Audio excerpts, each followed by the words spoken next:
He usually says, so far so good.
Welcome back to the Sawmill, friends. On today's farming adventure, we're going to try something out I've never used before. It should make this fence go a whole lot faster. All right, friends, there it is. This is a post driver. It goes on the 3-point hitch of your tractor. This one is made by Kingsport. I think I'm saying that right, and according to the label, it's halfway torn off. This was built in Blairsville, Pennsylvania. I'm not sure how many tons this is. I'm sure it's a lot, though. But it's pretty unique, guys. I've never used one of these, but I've seen them used before, so that makes me kind of an expert, don't it? So it's pretty simple here. It goes on the back of your tractor. You have one of your remote hydraulic lines going to it right there. So that goes to it, and it pretty much just raises up in the air, then slams down. And when it slams down, all the hydraulic fluid needs somewhere to go. Now this is very important on these post drivers. Not that I'm an expert by no means, but I have watched a lot of videos about this.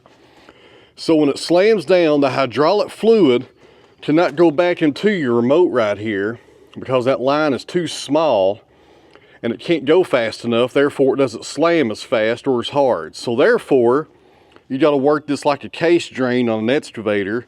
You need a bigger line. This right here is about a 1-inch hose, I think. And we got it plumbed directly into the fuel tank on the tractor for the hydraulic fluid.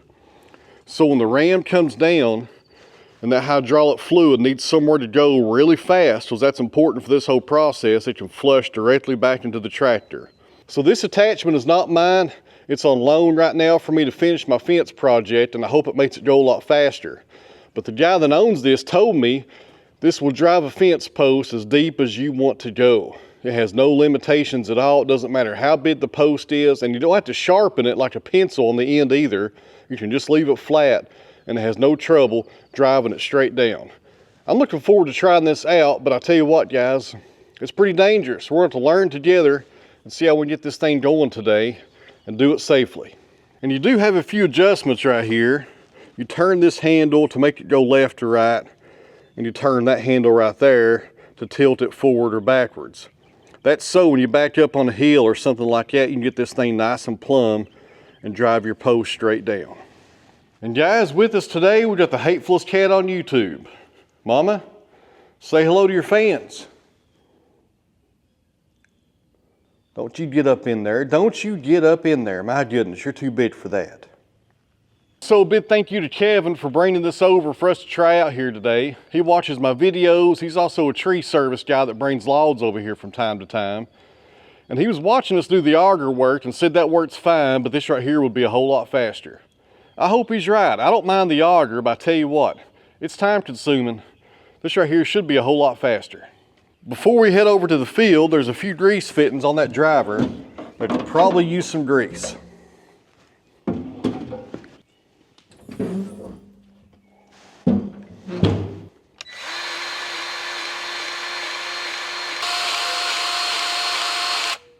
Without a doubt, one of the handiest tools I own here at the farm is this Milwaukee battery powered grease gun. Not sponsored by Milwaukee. I'll tell you what, guys, it sure does save you a lot of time. If you don't have one, I would grab one as soon as possible. Or any brand. DeWalt makes them. I think Harbor Freight has one. They're probably all made the same. To lubricate everything here at the farm and the sawmill, I use Schaefer's grease. And the cheapest place I found it is actually on Amazon. I'll leave a link down below if you guys are interested in it. Not sponsored, but really good stuff.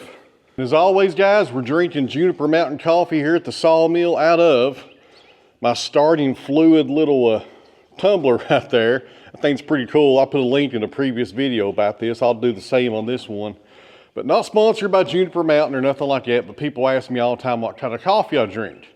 So there you go, Juniper Mountain. It's hard to beat. Warm up the Kubota, and I would do a cold start, but my goodness, it's like 60 degrees this morning. For the 1st of March, that's pretty good. So for you diesel guys out there, and I like diesel engines, but a lot of you guys take it to the 3rd degree on that. What temperature does it have to be considered a cold start? I mean, 20 degrees, 30 degrees, where's the borderline to where it's not a cold start anymore? I'm really asking that. I have no idea. I'd be curious to know.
All right, guys, this is the real world right here, even though this is YouTube.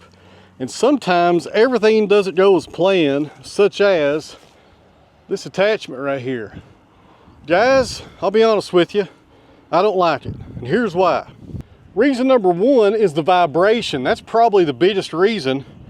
I don't like what's doing to my tractor, guys. It's shaking it everywhere, bouncing back and forth. And that can't be good for it. I got to put in about 150 posts out here. And I'm not crazy about the idea of doing 150 posts with this tractor bouncing it around everywhere. Seems like I'm just asking for trouble with that. Another reason is this right here, guys, I believe is a two-man job. I'm going back and forth between the tractor, making adjustments right here. And as you start driving it down, the driver moves just a little. So you need to back up the tractor just a tad, and it's just not going over good, guys. It's not going over well for me. If I had a helper here, that would make a difference, a big difference, but I'm doing this job by myself. I don't have anybody helping me for this. But the biggest reason is I do not like what it's doing to my tractor, guys. All that vibration, I am not a fan of that. This thing's brand new, and I definitely don't want to mess something up. And I've had tractors my whole life. I know they're meant to be worked, but that right there seems just like too much movement right there. The whole thing's shaking just non-stop vibration. And I guess there's a third reason. Let me show you that. That reason is over here on this bank, there's a lot of slate down through here. And guys, I pounded on this one for several minutes, and it only went in about 6 inches, and it just stalled right there. I think if I was going to use this on this bank right here with all this slate and rock, I'd have to pre-drill a pilot hole just to get it going.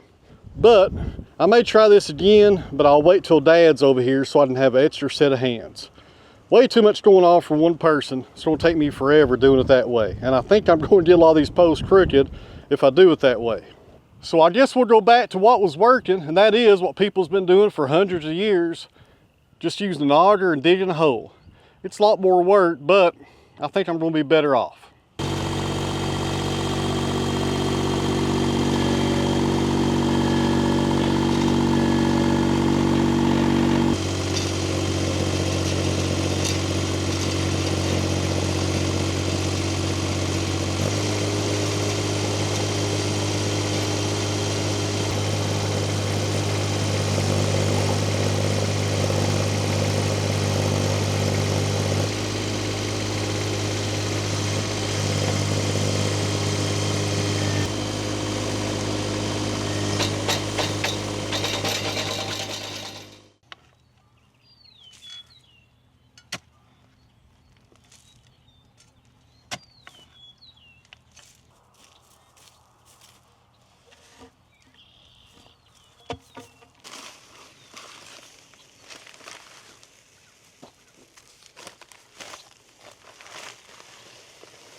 Now normally I don't pour any water in these holes with the concrete. I just dry pour them and wait till it rains, or if it's rained the day before, there's enough moisture in the ground to soak it up. But according to the weatherman, we're not supposed to have any rain for about 5 days. So I thought I'd soak these just a little to stiffen them up a bit.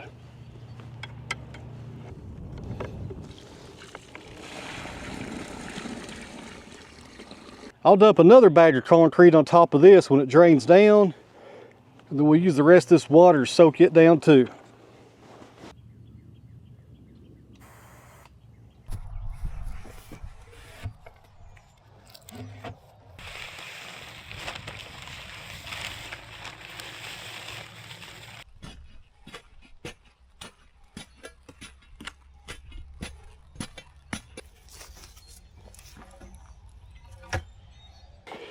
All right, guys, I've been looking for this post all day long because it's the last one of the day.